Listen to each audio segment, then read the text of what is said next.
veda į fotografavimą ir apskritai tokį savęs kūrimą, mito apie save kūrimą, tarkim, socialiniuose tinkluose.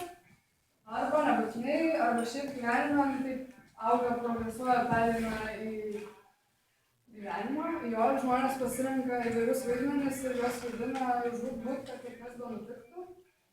Žodžiu, o šiaip aš savo darbais noriu kartais paironizuoti, gal temom, kuriom gal ir nelabai juokinga, bet žodžiu noriu pasakoti apie tą darbą, kadangi apie vieną reikia pasakoti. Yra daugiau, neužteks vieną.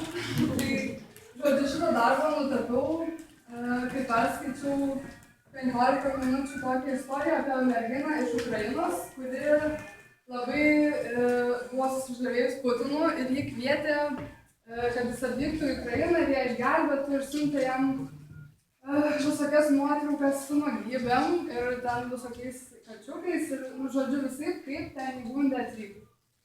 Ir jisai atvyko ir subombardavo turgų Ukrainoje, o tam turgui kaip tyčia buvo ta mergina ir jinai ten žuvo. Žodžiu, ir esmė tame, kad jinai tas nuotraukas ir tos visus kvietimus talpino į socialinį tinklą, kuriame turėjo labai daug sekėjų ir tiesiog tas žmonių žavėjimasis ar nebūtinai kaip viso proto asmenybė, bet tiesiog sekimas jos, tai darė didžiulę įtaką ir tai labai progresavo. Ir esmė tame šito darbo, kad tie įvaizdžio kūrimai ir kažkokių tai noras dėmesio gauti kuo daugiau baigėsi labai tragiškai. Tai čia tas darbas ypač.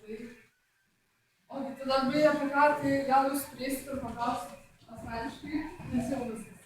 Ir ačiū, kad atėjot, labai smagu, kad jūs tiek daug.